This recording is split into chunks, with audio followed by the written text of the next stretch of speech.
Romantic and Sexual Attraction. Chapter 14. The True Nature of Sexual Energy.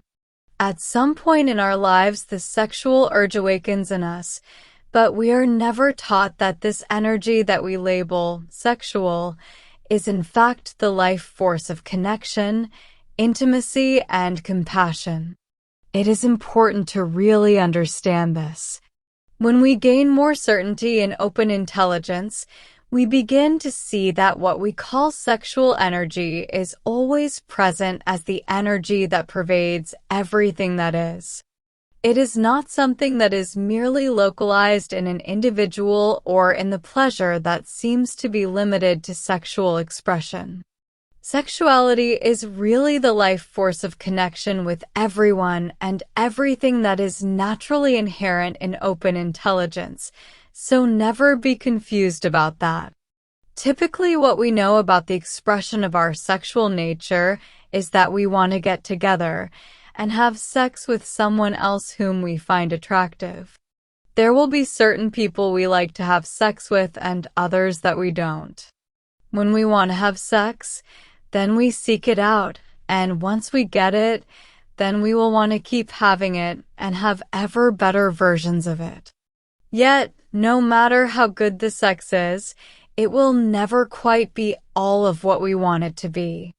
So, then we think we have to make it better, and this keeps us in this tailspin of never feeling quite fully satisfied. There have been times in our lives when we have been sexually attracted to certain people, and sexual attraction can become a powerful point of view. We have all these imaginations about what it would be like to be with that person, and we are scheming different ways so that we can be with them and act upon some of this fantasy that we've got going on. When we are no longer driven by all these data, we start to see the nature of sexual energy very clearly, and we are no longer driven to express it in a way that follows this pattern. Whether we are having sex or not, any circumstance is the perfect circumstance for relying on open intelligence. Relying on open intelligence has never been bound by any conventional designations, because it is the root of all conventional designations. When we rely on open intelligence for short moments, repeated many times regardless of circumstance, we begin to definitively realize that we are not dependent on anything. If we continue to think that we need to have certain conditions to enable us to rely on open intelligence, then we have instantly created more duality. We may think, for example, that we are not going to be a good enough person to recognize open intelligence unless we are expressing our sexuality in a certain way, such as being celibate or not having sexual thoughts. But this is just another designation that is being applied to open intelligence, and open intelligence isn't bound by anything. If you want to have an incredible experience of coming together with someone in a sexual way, it is going to require that both you and your partner be confident in open intelligence and really understand the purpose, meaning, and import of your sexual nature. Romantic and sexual attraction. There probably isn't any person who has not experienced sexual attraction towards someone else at some point, and that remains true even if one tries to hide from or do away with sexual feelings. Whether it's indulged or renounced, sexual and romantic attraction is still present and ready to appear at any time. By the power of gaining certainty in open intelligence and allowing ourselves the space to let everything be as it is, we can clearly see the dynamics of sexual attraction. If we don't allow ourselves the space to see the working of this dynamic energy, then we'll never have the complete resolution of the data that surrounds sexual attraction. When we begin to allow sexual and romantic attraction to be as it is, we may notice that we have all kinds of sexual attractions that we never thought would appear. We might find ourselves being sexually and romantically attracted to all kinds of people whom we would never have allowed ourselves to be attracted to before, because we would have suppressed the attraction. This random sexual attraction is no cause for alarm or fear. If we rely on open intelligence, we get to see how dynamic the display of romantic and sexual attraction is, and we understand how not to be caught by it. When we experience romantic and sexual attraction for a particular person, first of all there might be a thought like, "Oh wow, they're hot," and there might be all kinds of images that appear along with that impression. All of a sudden there is a surge of emotions, thoughts, sensations, and fantasies about the experience we could have with that person. We have our fantasy images of what it's going to be like, and we either act on them or we don't. If that's all we know about the flow of the dynamic energy of sexual data, then we'll be completely lost in the story that comes with all the thoughts and emotions. If we don't learn about the nature of this dynamic energy, we cannot have a full and complete sexual and romantic relationship with another person. The thing we want, to have a good sexual and romantic relationship with someone, is what we cut ourselves off from by not gaining wisdom in this extremely important matter. Once we are able to maintain open intelligence in the direct encounter with those data streams, then we see that we really are attracted to many people in many different ways. To see that there really isn't any special someone for us gives us much greater freedom in terms of who we will choose to be with. It's really important that we gain certainty and open intelligence in a romantic way to all the bodily sensations we will experience in life. Otherwise, when we have illnesses, pain, and unpleasant sensations, we will get distracted by stories about them. It's really important to truly understand the nature of these sensations, because through that understanding we can develop a balanced view about what's going on with us. The more we gain certainty in open intelligence, the more we see that we've had uncomfortable sensations all of our lives, but maybe we ignored them or glossed over them, because it would be overwhelming to allow ourselves to be with all these sensations.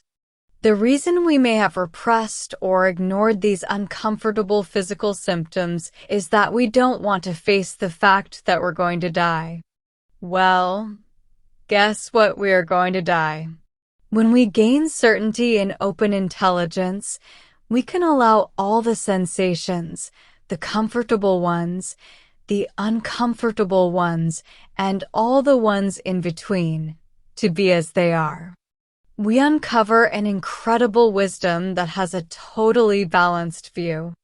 It's only in that balanced view that we really can choose options and alternatives that will serve us and serve others completely. If not, it is very likely that we'll get sucked into a story about whatever symptoms we are experiencing. When we allow all of our bodily sensations to be as they are, then we come to understand the datum of death and are less afraid of it. In my own experience in gaining certainty in open intelligence, this was one of the very initial fruits of the practice. After a life filled with foreboding fears of death that got me lost in all kinds of incredible stories, the fear disappeared completely, never to return. By really encountering this fear of death in the practice of short moments many times and just allowing all the fear to be as it is, you are able to have complete relief from the fear of death. This relief can come swiftly and surely, or it can come slowly, but whatever way it comes, please allow yourself to gain certainty in the utter lucidity of open intelligence in the direct encounter with these data. By doing so, when you are dying, you will be able to easily rely on that lucidity, and all the accompanying data of being a somebody will resolve. All there is the utter lucidity of open intelligence. Ready for death. There is no getting out of death. That is self-evident, but many of us are trying to sidestep dealing with death because in an unconscious way we imagine that somehow life will just go on and on. So, it is very important to come to terms with the fact that death will come. It cannot be avoided, and we have no idea when it will come. It could come at any moment. So in the face of a health dilemma, the priority about our actions should not only be, how am I going to solve this temporary health crisis, but also, how will I meet my death, which could occur at any moment? The present moment is the right time to begin relying on open intelligence, regardless of how old we are or what our life situation is. At the same time, when we are young, healthy and strong, that is an opportune time to rely on open intelligence, because the more we age, the more there will be the demands of the physical body, emotions, and thinking, and the more our energy will be sapped by the aging process. We all die of the same thing, death. If we really want to be ready for death, then that's going to come from realizing that all phenomena whatsoever, including death, are the dynamic energy of open intelligence. To see that all phenomena are included in open intelligence is very freeing. When we have complete certainty in that recognition, we live life afraid of nothing. Having a plan for death. We should have a plan that accounts for the fact that death can come at any moment. That plan is to gain certainty in open intelligence right now. We should also have a practical plan for what we will do if we receive devastating news about our health. For instance, we may get a diagnosis that we have heart disease and we need open heart surgery, or we may find that we have cancer and we have 6 months to live. We are told that we have the options of surgery, radiation, and chemotherapy, and that we need to decide very soon what we will do. We should have a plan about what we're going to do before we ever hear that news, whether we use the plan or not when we get the news. This is an expression of the balanced view of wisdom. This will save us a lot of grief, and it will save the people around us a lot of grief. If we don't have that plan, not only will we be hearing shocking and startling news, but we'll also be hearing all sorts of proposals and suggestions surrounding that news that we've never had to deal with before. These are likely to be matters that most of us don't know much about, so we might not be able to fully understand what our options are. In a very practical sense, what would that detailed plan look like? It would involve delegating a medical power of attorney and having other legal instruments in place that indicate exactly what should be done. The people who are part of that plan should know the details about it and should have agreed to it. Additionally, one should have one's household affairs in a condition such that our death would not be a great burden to others. In other words, it should be clear where the possessions will go once the person has died.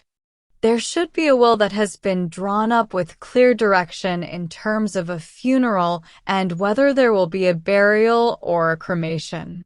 If everything is laid out so completely, then no one else has to do anything except execute what's been planned. With wisdom, we know exactly how to organize all of our affairs, including the practical affairs in our daily walk of life, financial and business decisions, our relationships with food, work, friends and family, our love life, our social life, and whatever else it might be. Through short moments, repeated many times, we come into true open intelligence, compassion, and wisdom in which we uphold our own naturally occurring dignity and integrity. That way we can be completely beneficial to ourselves and others. The process of dying. If we haven't become convinced of our own mortality, by the time we're around 60, our mortality is going to come calling. Once the body starts to fall apart, the mind may also start to fall apart, and then all the strategies that have been put in place for controlling the mind won't work. Even if we're able to get them to work now and again, when we're on our deathbed, they definitely won't work because the mind gets all fuzzy and confused. If we've been doing positive affirmations, we're not going to be able to do them anymore. Even if we could do them, they would seem extremely hollow. We'll be too confused to drum up, "I am alive and well," and to be saying, "I am rich and famous" on our deathbed would be pointless. In the process of death, our whole way of perceiving everything completely breaks down. If we have felt that we were in control all of our lives, we won't feel that way at the time of death. Everything starts shutting down. The seeing gets fuzzy, we can't smell or taste anything anymore, and when we try to touch something, we can't really feel it's there. We can't feel the warmth of the skin of our loved ones. Our hearing starts to fade out. We can feel our heartbeat getting weaker, and our breath gets shallow. We lose any sense of being able to feel emotion about anything, and we lose our ability to think about anything. When we are dying, we don't have the ability to conceptualize any longer, so the whole point of view of my life begins to disappear as though it never was. That can be very frightening if we've thought that my life was essential to our identity. In the moment of death, everything goes completely haywire. Most of the time, the dying person can't say anything to the people around them, but they are thinking thoughts like, "Oh my God, what's going on? I never thought it would be like this. This is really scary. I'm probably never going to eat again or have a drink of water again. Pretty soon I'll take my last breath." When we are dying, we are in a completely different world of data from the people around us who have no idea what we are going through. It's easy to be pretty anxious in a situation like that, but if we prepare ourselves by deeply understanding the fundamental nature of our own condition, death will be just another here and now. There won't be any writhing and tweaking, or even if there is writhing and tweaking, we'll be completely relaxed and at ease. By the power of instinctive recognition, we look everything right in the eye.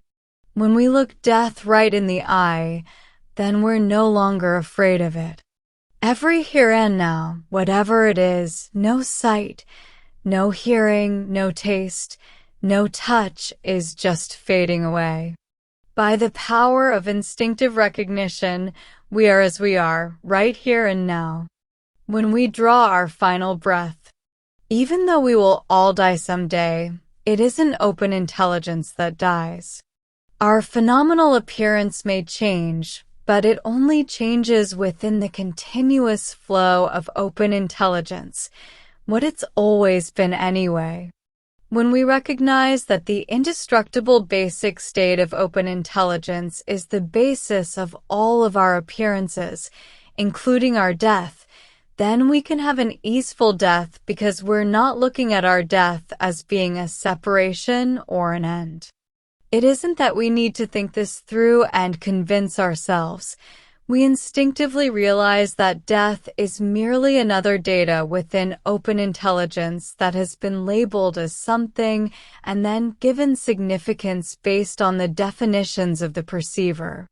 By the power of instinctive recognition of the basic state of open intelligence, it's realized that the fundamental definition of death is the indestructible basic state. Just as the fundamental definition of birth is the indestructible basic state, and the fundamental definition of all of life is the indestructible basic state. To have the precious opportunity of finding out about open intelligence is not something to be taken lightly, because the instinctive recognition of open intelligence is what will allow us to die in total peace. A beautiful death. When we think about death, a beautiful death isn't usually what comes to mind. We have many thoughts related to death, and we hope that we might avoid a difficult death, but many of the ways in which we've been introduced to death don't support us in feeling that we can have a beautiful death. We primarily learn one of two things. One is that when we die, if we've been good, we go to heaven, but if we've been bad, we go to hell.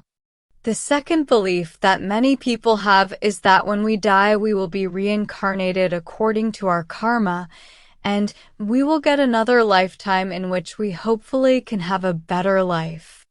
When we live under the pall of data such as heaven and hell or karma and reincarnation, then we feel very restricted in our life. We feel that death is the final assault on us as a somebody. Our life will end, and it is this enemy death that will take it away. If we don't view death as an enemy, we at least view it as a foe, but the only reason we do so is because we don't really understand what death is.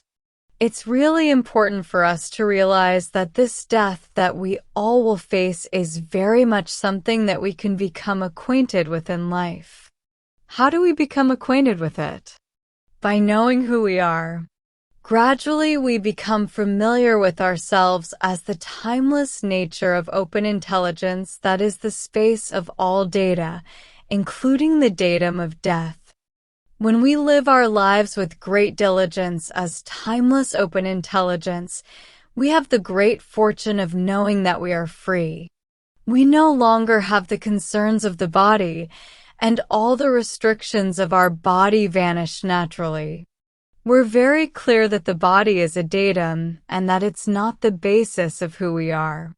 We see that the substance of who we are is open intelligence, which is the great reality of everything. Then, even though we're still experiencing a body, we become acquainted in a very real way with what will sustain us at the time of death. Rather than feeling confined to the body, we feel more like the space inside a vase, or like the waning moon vanishing into the expanse of the sky. Our practice of growing familiar with this as the true reality of who we are in life is what prepares us for a beautiful death. This is the great reality of ending our lives. We become the timeless open intelligence that we've always already been. That timeless open intelligence is entirely empty of being anybody, yet at the same time it is naturally present as everything. Death, rather than being something to be feared, is something that we can embrace. What more intimate way is there to be with ourselves and to be with each other than to serve each other in having a beautiful death? First and foremost, we must realize that we are the ever-presence of pure and perfect love itself. We don't have any identity that was ever split off from that. We are the center of love radiating out as everything that appears. Love is evident in our own awareness of everything, so everything we see, taste, touch, hear and smell is the self-presentation of love. All speaking and all thinking are an expression of love. Our different emotional states are pure and perfect love. There isn't a need to go anywhere for love, because love is already present. Love isn't conditioned by special circumstances of any kind. No matter what the circumstances are, they are the circumstances of perfect love. As everything is bound by love, there is no way to get out of love. Love is always flashing forth in every single experience, whether we recognize it or not. This might go against everything we've ever thought, but when we no longer take ourselves to be the appearances, then we really know that we are the expression of pure and perfect love. This is enlivened in every moment in the actual conduct of our life. It is a lived reality. The natural heart warmth that we feel and express in every moment of living is evidence of love. Within ourselves, we find that pure and perfect love is perfect insight in all circumstances, complete mental and emotional stability, and skill in all circumstances. It is profound compassion, which means that every moment of life is an expression of sympathy and empathy. Its expressions are far-reaching. Everyone is already in touch with it because that's all anyone is. It is impossible for it to be hidden or obscured. Love can never be limited by an idea. The expression of love can be peaceful in one moment, and it can be entirely wrathful and freewheeling in another moment. But whichever it might be, its expression will be of profound benefit. A great deal of fun. The basic state of everything, just as it is inseparable from precious life itself, and to try to retreat into any corner of life in order to find love there is like sky trying to retreat into a part of sky to find sky. As long as we're continuing to push things away or pull things towards us, we'll never have the instinctive recognition of love in life. Give up all effort whatsoever to change any appearance. Even if you're really good at arranging appearances, in the end it will all be for naught. If you're running from one experience to another in search of love, you're looking for love in all the wrong places. What is important is that everything is recognized as arising in love. The idea of loving and being loved is so compelling to all of us. We long to share and enjoy love with other people. The only way we are going to be able to truly share love with other human beings is by recognizing that we have never been anything other than love itself. People like to hear about love, but the word lacks an accurate definition. Many times we have an idea about love and we think, "Oh yeah, I know what that is." For instance, we have the idea that love needs to look a certain way, or that we will only have love if we are nice to other people and earn their love, or that they need to be nice to us to earn our love. It is in realizing that there is no need to regulate life that love becomes the real force of one's life. The swift and sure introduction to love is found in the total pure presence of what is right here. There is no need to seek it, find it, or put anything in place to ensure it. By the power of short moments, we realize that we are forever swept up in the swoon of love. All the illusory ideas about what love is disappear completely. Living the life of true love, even if you are the only one who seems to be living it, is exuberant, exciting, and a great deal of fun. If you are so fortunate to share that with another person, then your life is very privileged. By knowing your own nature, you automatically know the nature of everyone, and knowing the nature of everyone is what it means to love unconditionally. Love is always present. I can share my ideas about love with complete conviction because I have found them to be true in my own life. I am not talking about a philosophy. Anything that is suggested here I have found in my own experience. What I thought from the beginning of my life, that everything is an expression of naturally perfect love, I have now found to be true. Wonder of wonders! Love is so all-giving, all-pervasive, all-wondrous, and all-sublime, and absolutely everything is included. When we realize that we are an expression of love, we see that love wholesomely unites everything. In our own experience, we find that everything is wondrously unified in perfect love. We don't need to try to be nice to other people, and we don't need to aspire to have healthy relationships. Those things occur automatically.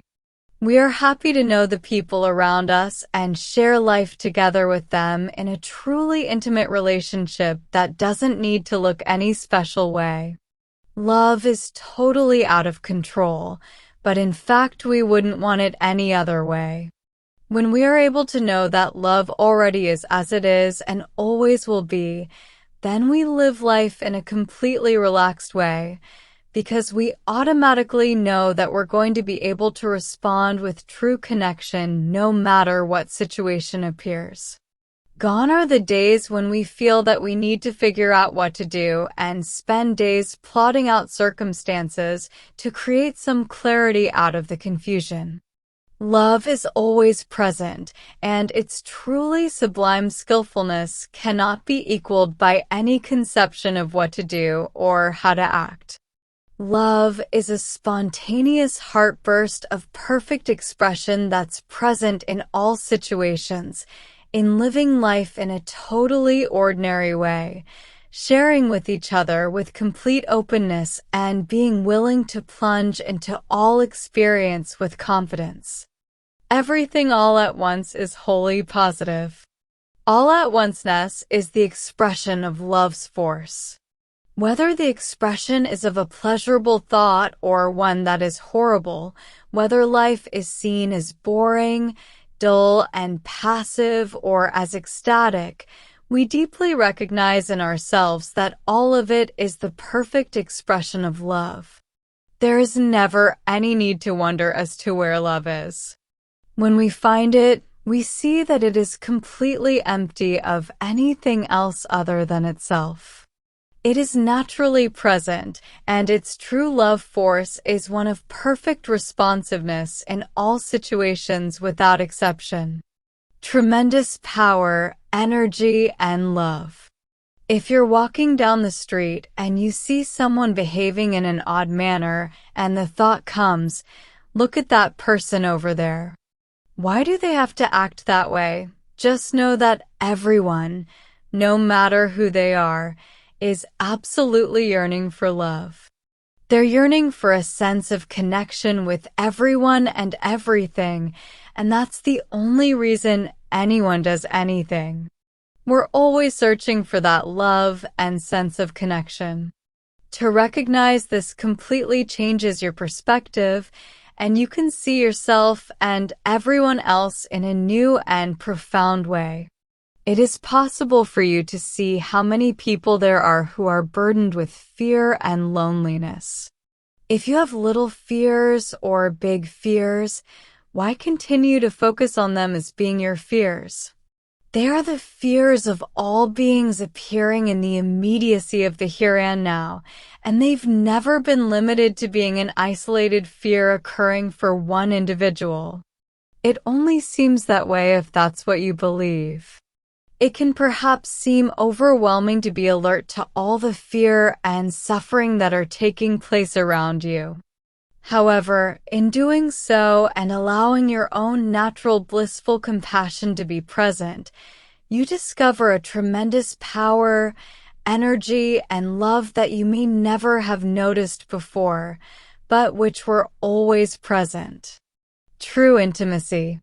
When we take ourselves to be a biological and psychological subject made up of data, we are likely to be in competition with others who we take to be biological and psychological objects that have their own data. We substantialize ourselves with our own data and substantialize others in the same way.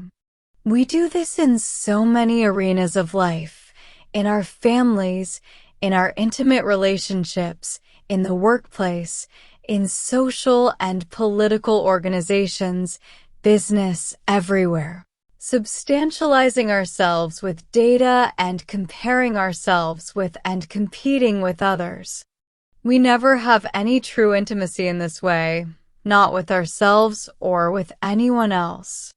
How can we have intimacy with someone when we are always trying to defend and protect our data and show them that their data are wrong and need to be changed? If we believe that we are an accumulation of our historical data, and we believe that other people are as well, then there will be two accumulations of data relating to each other, sometimes coming together easily, but sometimes being at odds with one another. To realize that no appearance has an independent nature is to free ourselves to love our own appearance and the appearances of others as well. No longer are our thoughts about people, places, and things collapsed into a state of unlove. Instead, we are receptive, sparkling, and free in a simple human way. We are completely open to enjoy whatever the appearance might be, whether it's our next-door neighbor, our wife or husband, the shopping mall, or the splendor of the natural world. It's all equal. It is all a free display of open intelligence. The only way that we can really recognize that is in our own experience. If this recognition of reality takes hold, we see that we have never been captured in any way. We have always been love, and that has never been captured by any appearance. Love-filled. One thing I learned very early on was that everyone wants to love and be loved. I also learned that everyone wants to belong, in other words, to not be ostracized or set aside by others in any way. The third thing I could see was that everyone had tremendous gifts to give, and it was through love that these gifts would be recognized and contributed. I knew these things, but I didn't really know much about practically applying them until I was much older. But wherever I went, I looked at what I saw in those terms. It was interesting for me as I grew up, because I saw that the institutions I was involved in, schools, churches, businesses, were not organized in the way that I had understood things.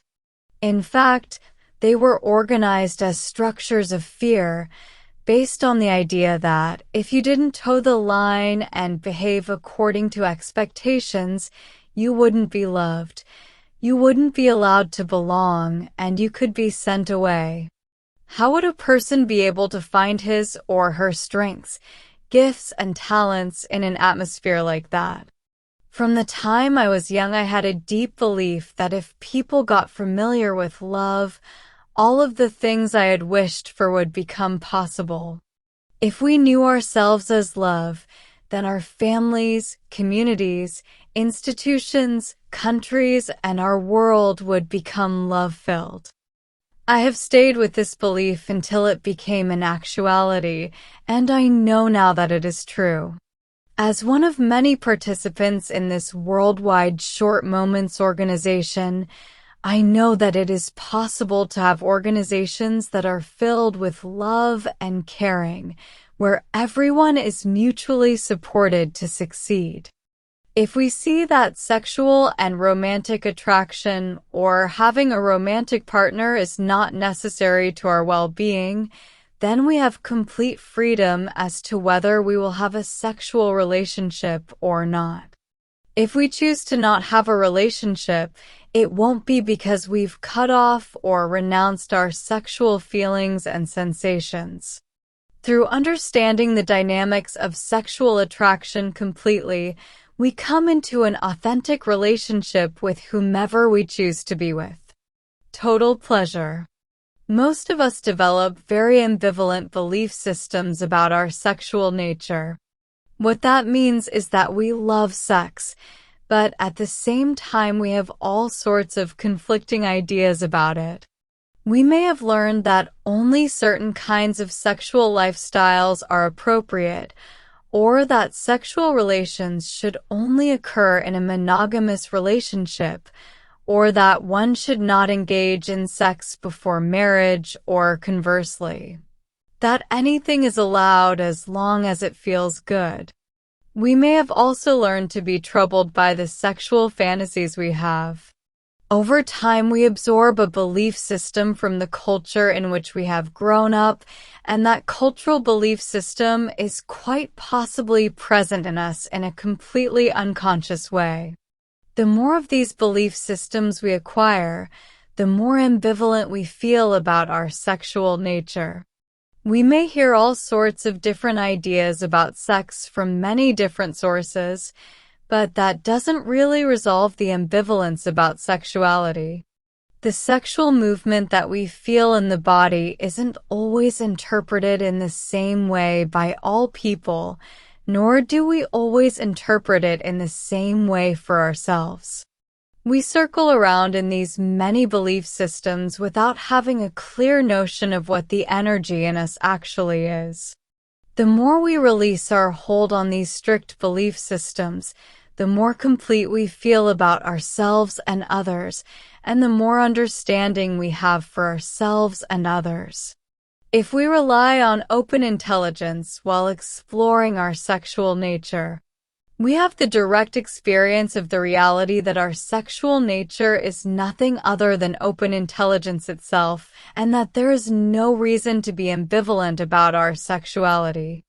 We come to really see that all of these thoughts, emotions, and sensations of the body are an expression of open intelligence.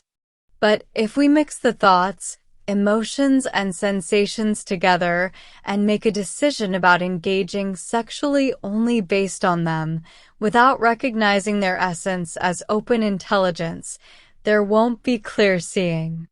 Come to know this wonderful expression of human living as it is. It is an expression of open intelligence. It is not something to be avoided, but neither is it something to be expressed uncontrollably. The expression of the sexual nature needs to come from clarity, not from uncontrollable desire. When we rely on open intelligence, then right action ensues. We know what to do in an unerring way without thinking about it, and what we do is beneficial to ourselves and others. When we enjoy the total spaciousness of everything that is, there already is pure pleasure, and we don't necessarily need to look for love or pleasure in sexual contact. The total connection that has never been disconnected is already present.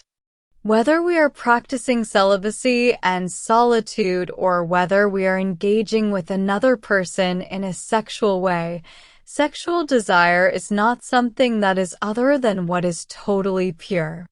Whether it is an actual movement of sexual desire in the body or the thoughts and emotions associated with that sexual desire, it is all completely pure in its essence.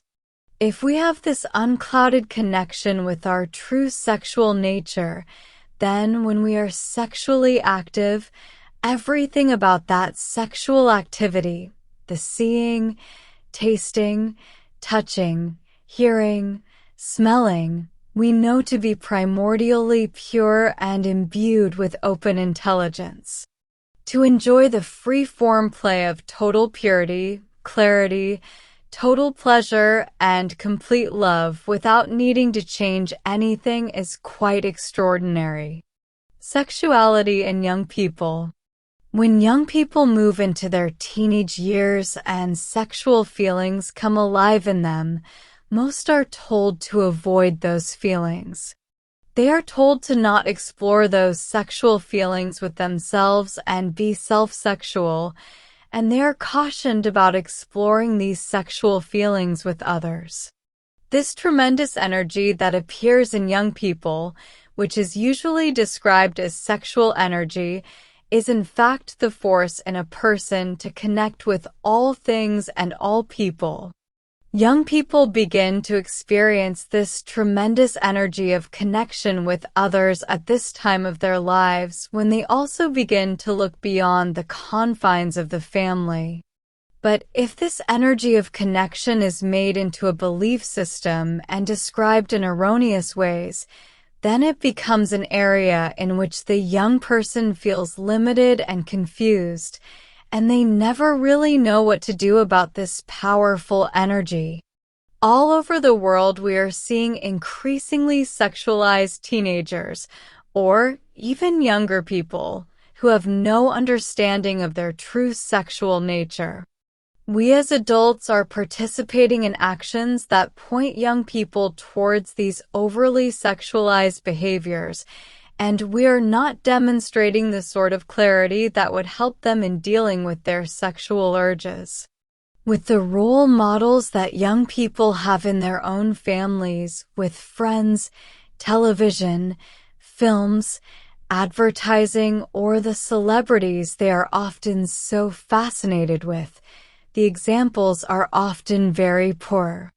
Today, young people are encouraged to enter into an over-sexualized identity, and there's incredible emphasis placed on sexual interaction with no understanding at all of what this sexual energy means.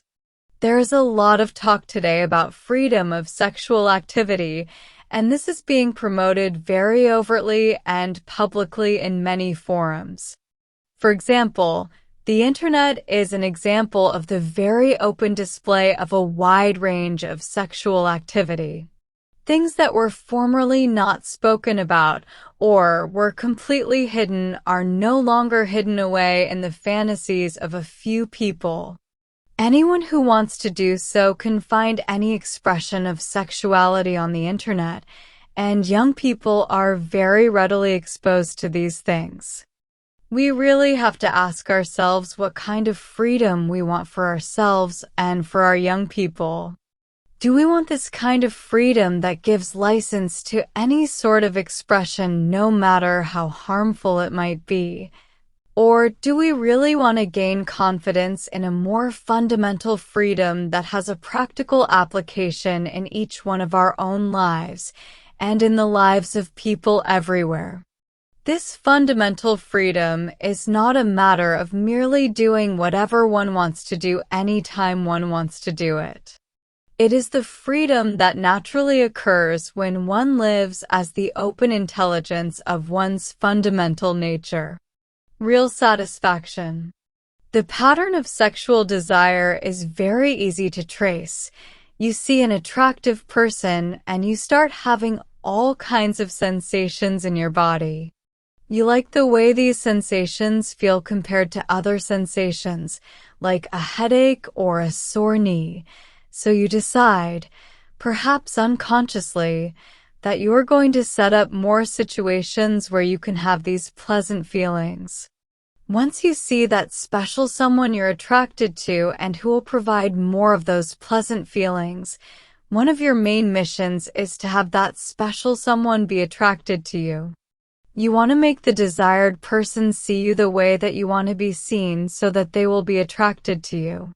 You think, this is what he or she really likes, so I am going to mold my behavior to match that, and then they're going to really like me, and I'll get the good feelings I'm looking for. Does any of this sound familiar?